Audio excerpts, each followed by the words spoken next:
एक देश बिना जंग के हार गया। ना कोई मिसाइल चली, ना कोई गोली चली। एक चुना हुआ राष्ट्रपति एक ही रात में सत्ता से उठाकर जेल में डाल दिया गया। सवाल यह नहीं है कि वेनेजुएला गिरा कैसे, सवाल यह है क्या ये सिर्फ एक देश की कहानी है या आने वाले कल की सबसे खतरनाक चेतावनी है।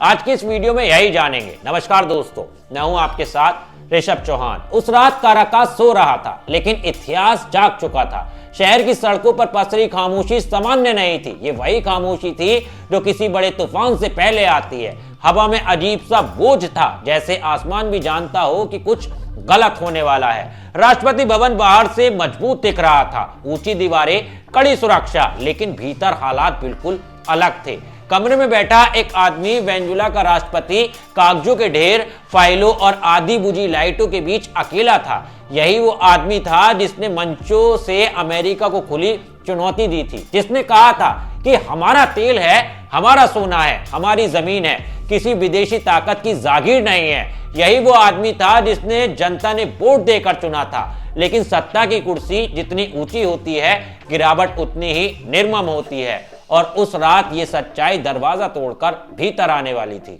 अचानक धमाके की आवाज होती है, दरवाजा टूटता है और कानून उसी पल मर जाता है। बिना वर्दी, बिना किसी देश का झंडा लगाए, चेहरे पर नकाब, हाथों में हथियार, कुछ लोग कमरे में घुसते हैं। कोई वारंट नहीं, कोई अधिकार नहीं, कोई अदालत नहीं, सिर्फ आदेश। राष्ट्रपति को उसकी पत्नी के सामने उसके ही घर से घसीटकर बाहर निकाला जाता है। हथकड़ियां लगती हैं, आंखों पर पट्टी बनती है और कैमरे चालू हो जाते हैं। अगली सुबह पूरी दुनिया उन तस्वीरों को देखती है और समझ जाती है कि यह कोई सामान्य गिरफ्तारी नहीं थी। यह एक संदेश था उन सभी देशों के लिए जो अपनी शर्तों पर जीने की हिम्मत करते हैं कि तुम्हारे साथ भी ऐसा हो सकता है। ये एक देश की संप्रभुता की लूट थी, लोकतंत्र की हत्या थी और ताकत के घमंड की जीत थी। दुनिया हैरान थी, क्या वेनेजुएला इतना कमजोर था कि बिना युद्ध के हार गया? नहीं, वेनेजुएला कोई छोटा या पिछड़ा देश नहीं था। उसके पास आधुनिक फाइटर जेट थे, उन्नत एयर डिफेंस सिस्टम थे, लाखों की सेना थी। फिर भी एक गोली नहीं चली, एक मिसाइल नहीं दागी गई। ये हार मैदान में नहीं हुई, ये हार कमरे के भीतर हुई। इतिहास गवाह है कि जब बाहरी ताकतें सीधे युद्ध में जीत नहीं पाती, तो वे अंदर से देशों को खोखला कर देती हैं। यही कहानी 250 साल पहले भारत में हुई थी। अंग्रेज तलवार लेकर नहीं आए थे, वे सौदे लेकर आए थे। मीर जाफर जैसे लोग मिले और एक पूरा साम्राज्य बिना युद्ध के गिर गया। वेनेजुएला में भी वही हुआ, बस किरदार बदल गए, तरीका वही रहा।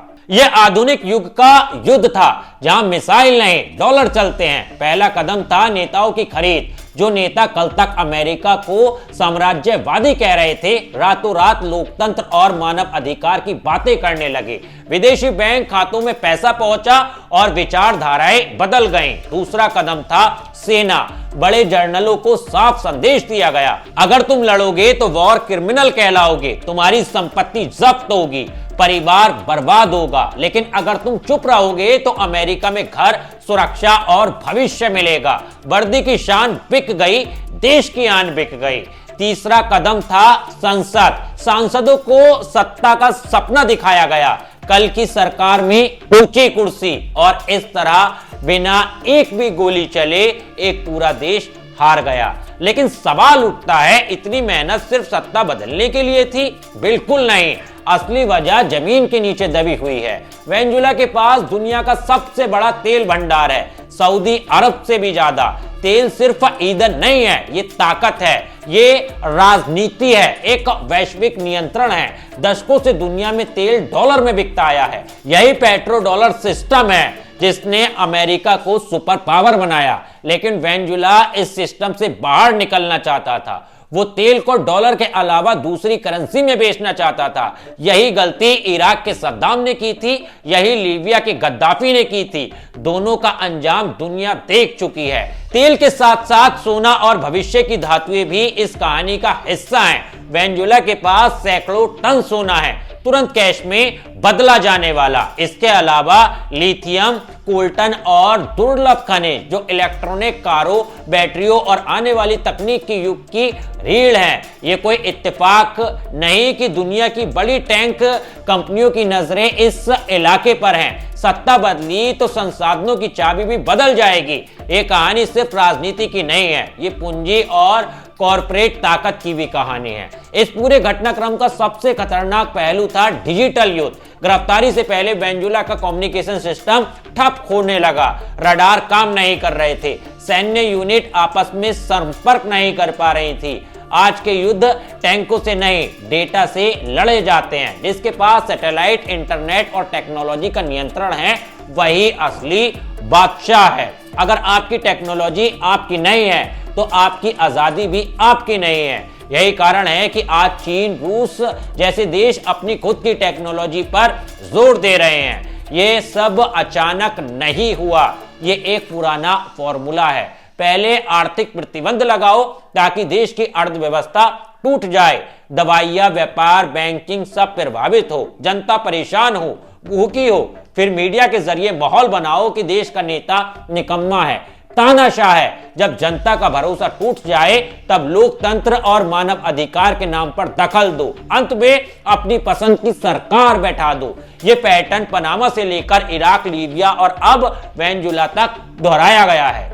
लैटिन अमेरिका को अमेरिका अपना बैकयार्ड मानता है। 1823 को मोनरो डॉक्ट्रिन ने साफ कहा था कि यह इलाका अमेरिका के प्रभाव क्षेत्र में रहेगा। जो भी देश इस दायरे से बाहर जाने की कोशिश करता है उसे सजा मिलती है। वेनेजुएला ने भी चीन और रूस से दोस्ती बढ़ाई, ब्रिक्स की ओर झुकाव दिखाया और यही उसकी सबसे बड़ी गलती बन गई। इस कहानी के सबक सिर्फ वेनेजुएला के लिए नहीं है, ये पूरी दुनिया के लिए चेतावनी है। पहला सबक, सबसे बड़ा खतरा बाहर से नहीं भीतर से आता है। दूसरा, आत्मनिर्भरता पे नहीं, ये राष्ट्रीय सुरक्षा है। अपनी करेंसी, अपनी टेक्नोलॉजी, अपनी ऊर्जा सब जरूरी है।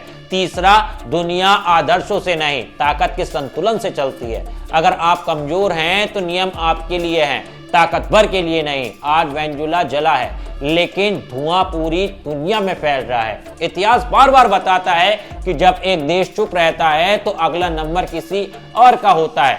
सवाल ये नहीं है कि वेनेजुएला सही था या गलत, सवाल ये है कि क्या दुनिया इस सबक को सीखेगी या फिर अगली कहानी किसी और देश के नाम से लिखी जाएगी। क्योंकि जब इतिहास दस्तक देता है तो बहाने नहीं, तैयारियां काम आती हैं। खैर दोस्तों, इस पूरे मामले पर आपकी क्या राय है, आप क्या सोचते हो, एक बार कमेंट में जरूर बताना। देश और दुनिया की तमाम खबरों के लिए मेरे चैनल खबर भारत को सब्सक्राइब करना मत भूलना। मिलता हूं आपसे किसी और वीडियो में, तब तक के लिए धन्यवाद।